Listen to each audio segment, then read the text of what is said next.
Ivoiriennes, Ivoiriens, mes chers compatriotes, chers amis de la Côte d'Ivoire, à l'orée de cette nouvelle année 2026, je suis très heureux de m'adresser à vous à l'occasion du traditionnel message à la nation.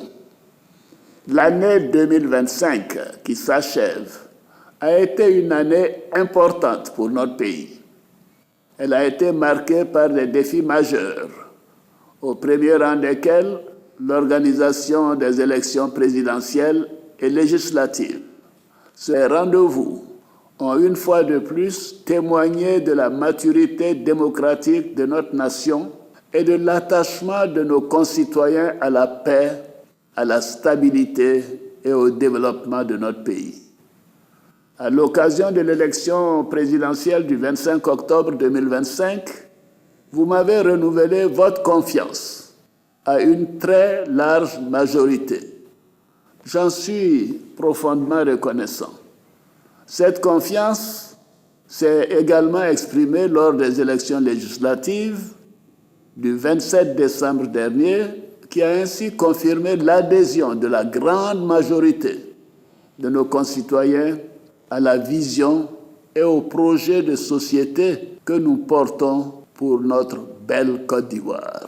Ensemble, nous avons su relever le défi de l'organisation d'élections démocratiques, transparentes et crédibles, dans le respect des délais constitutionnels.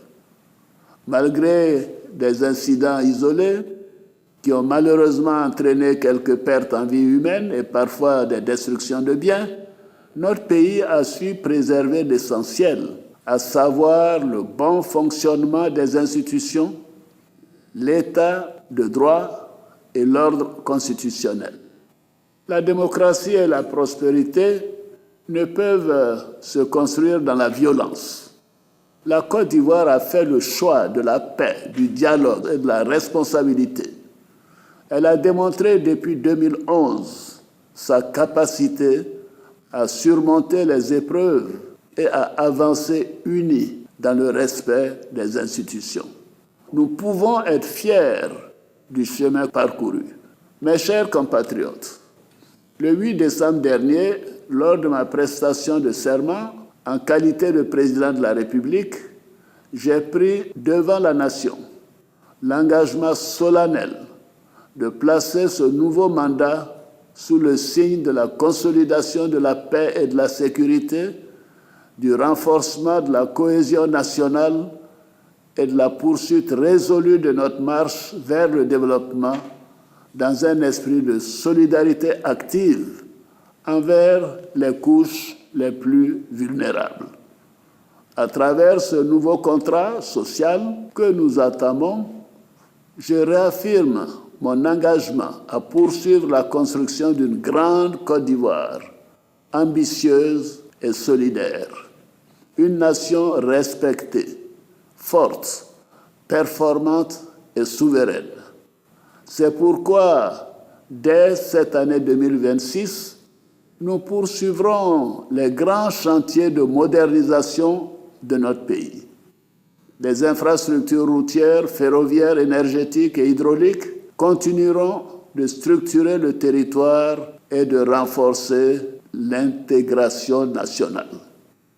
L'industrialisation et la transformation agro-industrielle seront accélérées afin de créer davantage de valeur ajoutée et d'emplois. Le développement d'une économie de services compétitive viendra compléter cette dynamique. En vue d'atteindre notre objectif de couverture totale du pays en eau et en électricité, nous recenserons avant fin mars 2026 les localités non encore couvertes, ainsi que les besoins d'extension en vue de planifier les efforts qui restent à consentir. Dans le cadre du Plan national de développement 2026-2030, nous mettrons un accent particulier sur la qualité des services publics. En effet, après des acquis importants en matière d'infrastructures, notre ambition est désormais d'offrir aux citoyens des services plus accessible, plus efficace et plus proche de leurs attentes. Le service public doit devenir un véritable partenaire du citoyen, grâce à une meilleure écoute du gouvernement, une plus grande transparence et des mécanismes d'évaluation réguliers. Mes chers compatriotes, le gouvernement poursuivra les efforts de développement du secteur privé. Cette orientation s'appuiera sur une promotion renforcée du contenu local, en particulier dans le cadre du programme dédié aux villes secondaires. Ceci permettra de stimuler l'entrepreneuriat national pour mieux intégrer nos entreprises portées par des champions nationaux dans les chaînes de valeur régionales et internationales.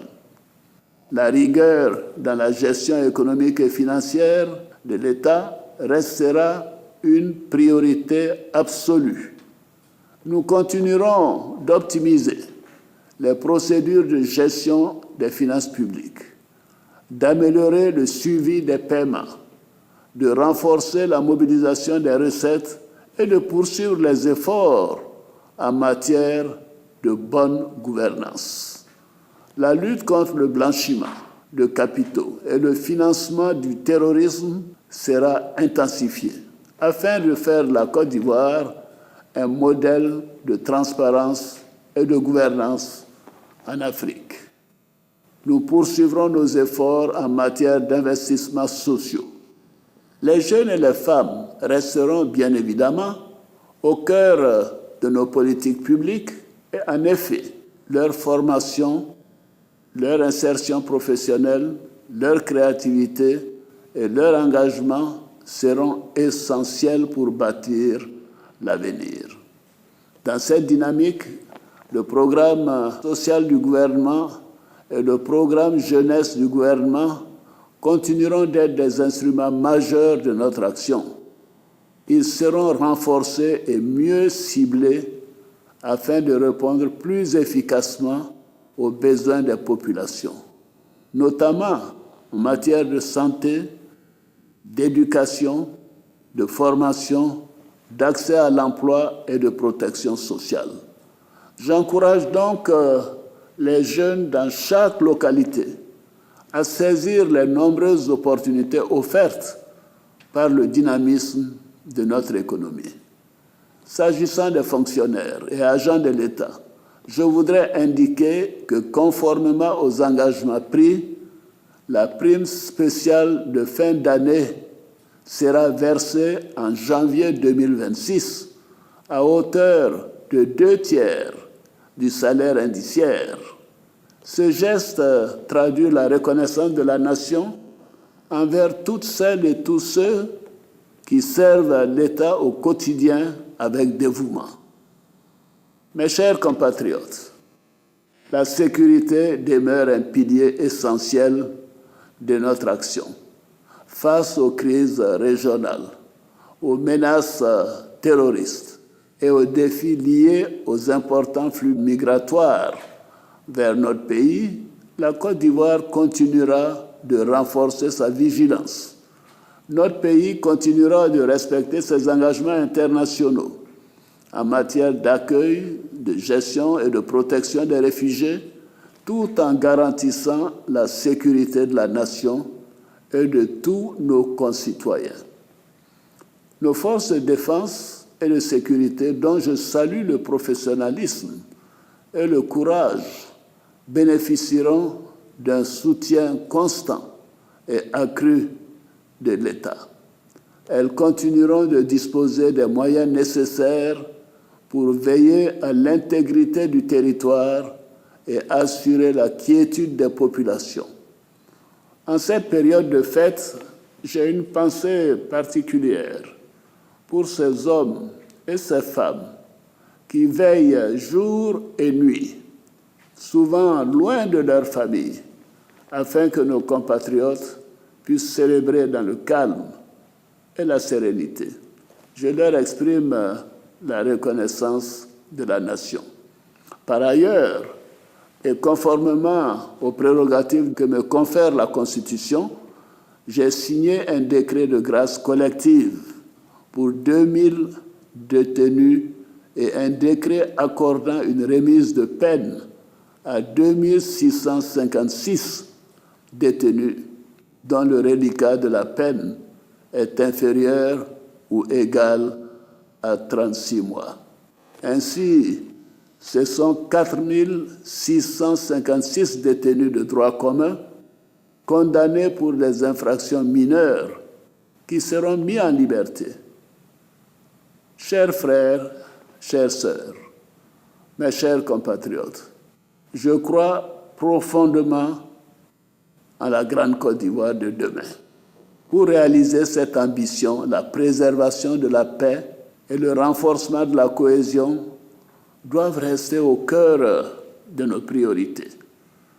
De même, la transmission générationnelle engagée est un devoir historique.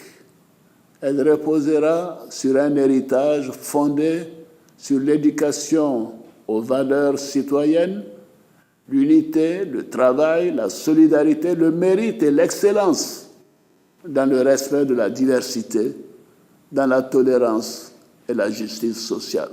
Notre nation doit se doter d'une élite compétente et profondément attachée à l'intérêt général, afin d'assurer la continuité et la solidité de notre modèle de développement. Enfin, à l'aube de cette nouvelle année, j'adresse mes encouragements les plus chaleureux et mes vœux de réussite à nos éléphants, footballeurs, engagés dans la Coupe d'Afrique des Nations au Royaume du Maroc, un pays ami. Ils portent haut les couleurs de notre pays et incarnent les valeurs de courage, de solidarité et de dépassement de soi qui nous rassemblent. À toutes et à tous, je souhaite que l'année 2026 ouvre un nouveau chapitre dans la construction d'une grande Côte d'Ivoire, d'une grande nation apaisée, ambitieuse et rayonnante. Bonne et heureuse année 2026. Vive la République, vive la Côte d'Ivoire, que Dieu bénisse notre beau pays.